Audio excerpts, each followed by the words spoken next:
저는 경희대학교 치과병원에서 구강내과에서 근무하고 있고요. 일단 이 간질환과 치과 치료가 아주 뭐 딱 큰 연관이 있다고 하기도 좀 애매하고 없다고 하기도 애매하고 해서 왜 이런 주제가 이렇게 왔을까 생각을 해봤더니 요새는 이제 이런 일반적인 그런 만성 질환을 갖고 계신 분들이 굉장히 많은데 그런 환자분들이 이제 치과 치료를 일반 병원에서는 거의 대부분 안 해주기 때문에 이 대학병원에 굉장히 많이 보내시거든요. 그래서 환자분들이 오시면 내가 이런 질환, 간질환이 있는데 질환 치료를 못하는 거냐, 치과 치료가 안 되는 거냐 이렇게 물어보시는 분들이 많습니다. 그래서 그런 거에 대한 내용에 대해서 그냥 간략하게 말씀드리겠습니다. 일단 다음에 순서대로 할 거고요. 이제 간 질환은 앞에 많은 교수님들이 설명해 주셨기 때문에 또 제가 뭐 잘 아는 것도 아니고 해서 그냥 넘어가도록 하겠는데, 일단 간 질환 환자를 저희도 많이 보는데 이런 환자들을 결론적으로 말씀드리면 일반적으로 저희한테 그런 분들이 오시면 일단 저희는 이제 컨설트, 그러니까 내과 교수님들에게 보내는데요. 대부분은 거의 급성기를 제외하고는 치료 가능하다 이렇게 보내주시거든요. 그래서 크게 문제는 없습니다. 그런데 그거 외에도 뭐 치료가 불가능한 거가 문제가 아니라 치료를 할 때 어떤 사항을 주의해야 되는지, 저희가 환자분들한테 어떤 걸 주지시켜 드리는지 그런 거에 대해서 그냥 말씀을 드리면은요.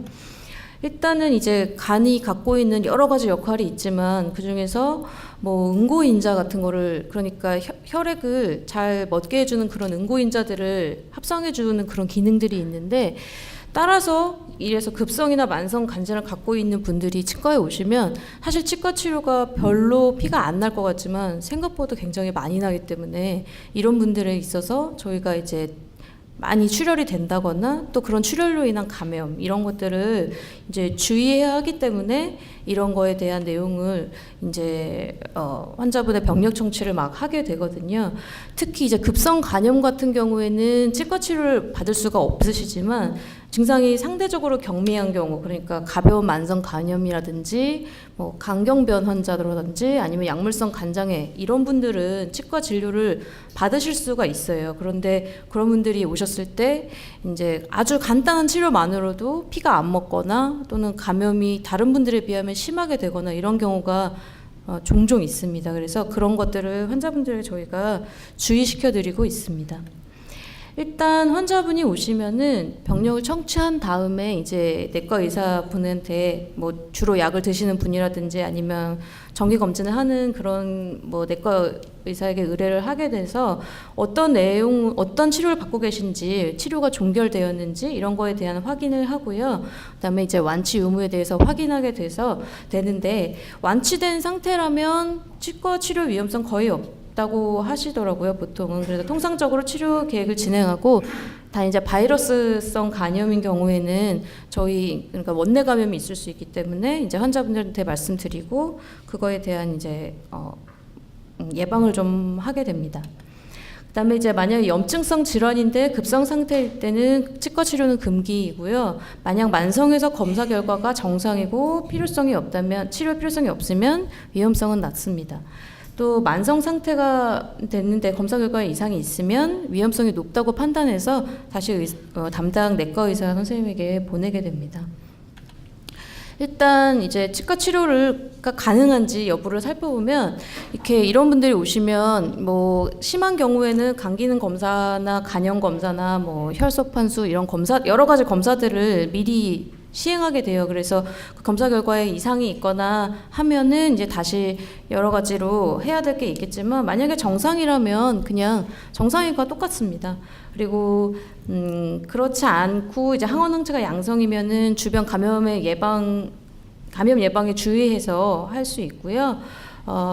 만약에 간 기능에 이상이 있다라고 판단이 되는 경우에는 수술 후 감염이나 수술 상처에 치유가 잘 안 되기 때문에 항생제 투여를 더 주의해서 하게 됩니다. 그래서 이런 만약에 아까 검사했던 것 같은 그런 혈소판 수나 또는 뭐 프로트로민 시간이라고 해서 이렇게 피가 응고되는 그런 시간을 검사하는 것들이 있는데, 그런 거가 이상이 있다라고 판단이 되면 수술 중이나 또는 수술 후에 이제 너무 피가 많이 나서 저희가 환자분들 출혈 조절을 하기가 어려울 때가 있기 때문에 미리 어떻게 할지 이제 담당 내과 의사 선생님이라든지 아니면 또 저희가 갖고 있는 여러 가지 이런 지혈제 같은 거라든지 이런 거를 미리 많이 대비를 해놓는 그런 대책을 세워야 되기 때문에 굉장히 중요하다고 하겠습니다.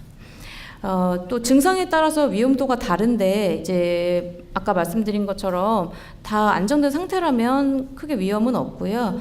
만약에 감기는 검사를 했는데 비정상이라고 나오면 이제 중등도 이상의 위험군으로 분류해서 저희가 이런 경우에 아예 뭐 임플란트나 또는 다른 수술을 못하는 것은 아닌데 환자한테 이제 늦게 치유가 좀 늦어질 수 있습니다. 뭐 감염이 좀 더 다른 분보다 더 잘 될 수 있습니다. 이렇게 미리미리 설명을 드려야지 이제 환자분들도 이해를 하실 수 있기 때문에 그렇게 설명을 해드립니다. 그러니까 간과 왜 치유가 무슨 상관이 있길래 이렇게 이렇게 심하게 하냐고 얘기하시는 환자분들도 굉장히 많은데, 그러니까 생각보다 임플란트가 잘 안 붙거나 이런 분들도 종종 있더라고요. 그래가지고 저희가 미리 설명을 드립니다.